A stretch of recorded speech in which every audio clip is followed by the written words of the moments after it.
이슬람 공화국 47년 역사 동안 화폐 가치는 무려 2만 분의 1로 쪼그라들었습니다. 지금 이란에서는 돈이 더 이상 돈이 아니다라는 말이 현실이 되어 가고 있어요. 어제 샀던 식용유 가격이 오늘 아침에 2배가 되고 상인들은 물건을 팔면 손해라며 가게 문을 닫아버렸습니다. 국가는 파산 직전이고 시민들은 생존을 위해 거리로 나왔어요. 그리고 그들의 입에서는 절대 나와서는 안 될 금기어, 왕의 귀환이라는 구호까지 터져 나오고 있습니다. 도대체 지난 6개월 동안 이란에는 무슨 일이 있었던 걸까요? 지금 여러분 주머니에 딱 1달러, 우리 돈으로 약 1,400원이 있다고 가정해 봅시다. 이걸 들고 지금 당장 테헤란의 암시장으로 달려가면 이란 화폐인 리아라를 얼마나 받을 수 있을까요? 놀라지 마세요. 무려 146만 리알입니다. 이 숫자가 얼마나 미친 수치인지 감이 잘 안 오시죠? 불과 10년 전인 2015년 핵 합의 당시만 해도 1달러는 32,000 리알이었습니다. 10년 만에 가치가 45배 폭락한 겁니다. 시계를 조금 더 돌려 1979년 이슬람 혁명 직전으로 가볼까요? 그때는 1달러에 70 리알이었습니다. 지금 이 지식, 2026년 국가붕괴의 벼랑 끝에선 이란의 상황을 아주 깊이 파헤쳐 보겠습니다. 이번 사태가 과거 2009년 녹색운동이나 2022년 히잡 시위와 결정적으로 다른 점이 하나 있습니다. 바로 시위의 진원지가 대학가가 아닌 바자르, 즉 시장이라는 점입니다. 이란 역사에서 바자르 상인계급은 단순한 장사꾼이 아닙니다. 이들은 전통적으로 독실한 보수파이자 정치 자금줄이며 여론을 주도하는 핵심 세력입니다. 1979년 팔레비 왕조를 무너뜨리고 호메이니를 권좌에 앉힌 1등 공신이 바로 이 바자르 상인들이었습니다. 그런데 2025년 12월 말 이 혁명의 심장이 멈췄습니다.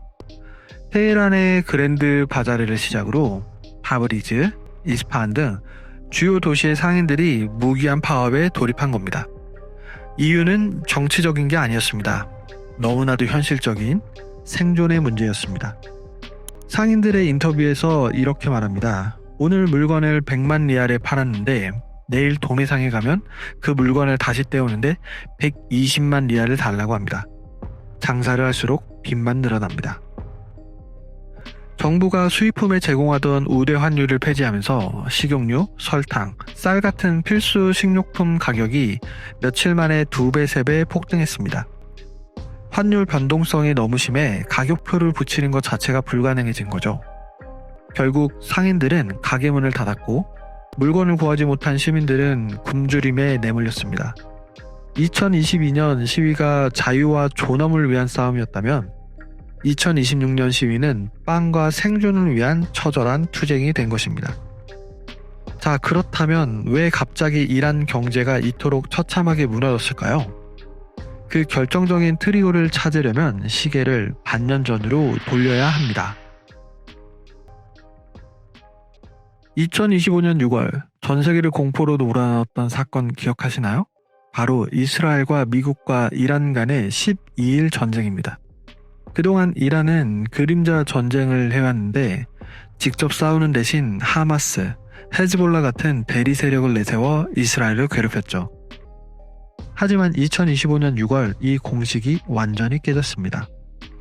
이스라엘과 미국은 작정하고 이란의 급소를 노렸는데요. 첫 번째로 핵시설입니다. 나탄즈와 포르도의 우라늄 농축시설이 미국의 벙커버스터에 의해 파괴되었으며 이란이 서방을 협박할 수 있는 가장 강력한 카드가 사라진 거죠. 둘째로는 에너지 인프라입니다. 이란 경제의 생명줄인 정유소와 가스전, 그리고 원유 수출의 90% 비중을 차지하는 카그섬 터미널이 정밀 타격을 받은 거죠. 전쟁은 12일 만에 트럼프의 중재로 멈췄지만 이란에게 남은 건 폐업뿐이었습니다. 복구 비용은 천문학적인데 석유를 팔아 돈을 벌 시설은 망가졌습니다. 정부가 할 수 있는 건 딱 하나, 돈을 찍어내는 것뿐이었죠.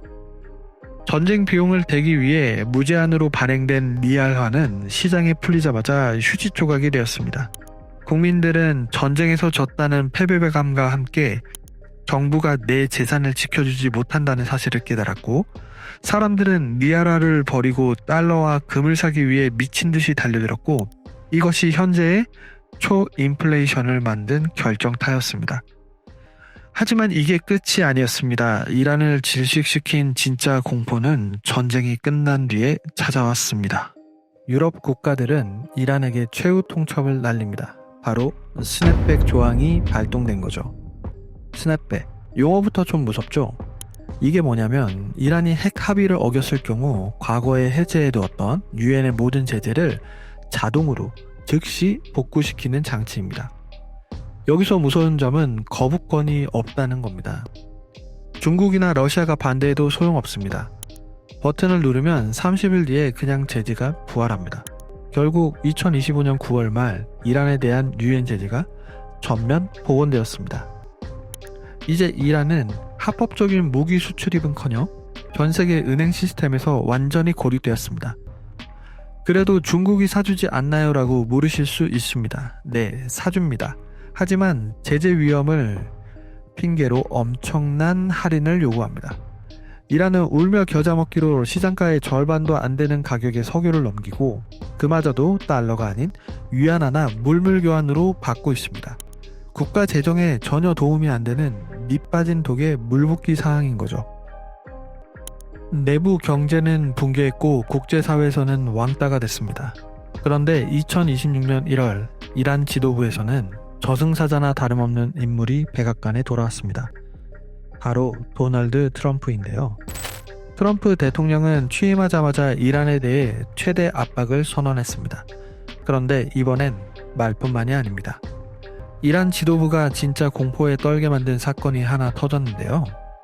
2026년 1월 초 미군은 전격적인 작전을 통해 베네수엘라의 독재자 니콜라스 마두로 대통령을 체포했습니다.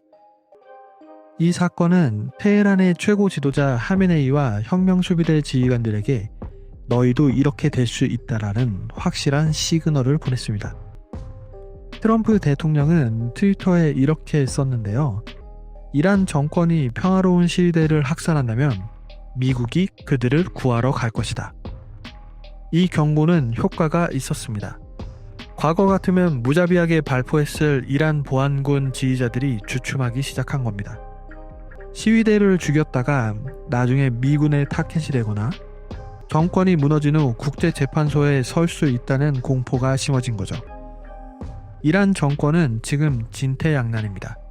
시위를 놔두자니 정권이 무너질 것 같고 군대를 동원해 쓸어버리자니 미국의 개입이 두렵습니다. 이 딜레마 속에서 시위는 현재 걷잡을 수 없이 커지고 있습니다. 권력의 공백이 생긴 틈을 타 이란 국민들은 새로운 아주 오래된 구심점을 찾아냈습니다. 시위대 사이에서 팔레비어 돌아오라, 레자샤, 당신의 영혼의 축복을 이라는 구호가 울려 퍼지고 있습니다. 바로 1979년 쫓겨난 팔레비 왕조의 황태자 레자 팔레비입니다. 그는 위성방송과 SNS를 통해 시위 장소와 시간을 공지하며 사실상 시위를 지휘하고 있습니다. 그는 이번 싸움을 마지막 전투라고 규정했는데요. 사람들이 정말로 전제 군주정으로 돌아가고 싶어 하는 걸까요? 그보다는 향수와 대안부제가 섞여 있습니다. 그때는 적어도 굶지는 않았다. 그때는 이란 여권만 있으면 전 세계 어디든 갔다. 경제적 풍요에 대한 기여, 그리고 지금의 무능한 신정체제에 대한 완벽한 반작용입니다. 특히 흥미로운 건 청년층뿐만 아니라 도시민민과 보수층까지 팔레비의 이름을 부르고 있다는 겁니다. 국민들은 체제 내 개혁이 아닌 체제 전복을 선택했습니다. 외부의 압박과 내부의 봉기, 이란 정권 내부는 지금 자중질환에 빠졌습니다. 대통령은 대놓고 정부는 경제를 통제할 힘이 없다며 무능을 시인했고 강경파는 대통령을 탄핵하려 하고 대통령은 혁명 수비대를 비난합니다. 배가 가라앉고 있는데 선장들이 서로 멱살을 잡고 싸우는 꼴이죠. 심지어 최고 지도자 하메네이의 신변에 대한 소문까지 돌고 있습니다. 서방 정보기관에서는 하메네이가 정권 붕괴 시 러시아로 도피할 계획을 세웠다는 보고서가 흘러나오고 있습니다. 물론 확인되지 않은 소문일 수 있습니다. 하지만 이런 소문이 돈다는 것 자체가 이란 내부 엘리트들의 충성심이 바닥났다는 증거입니다.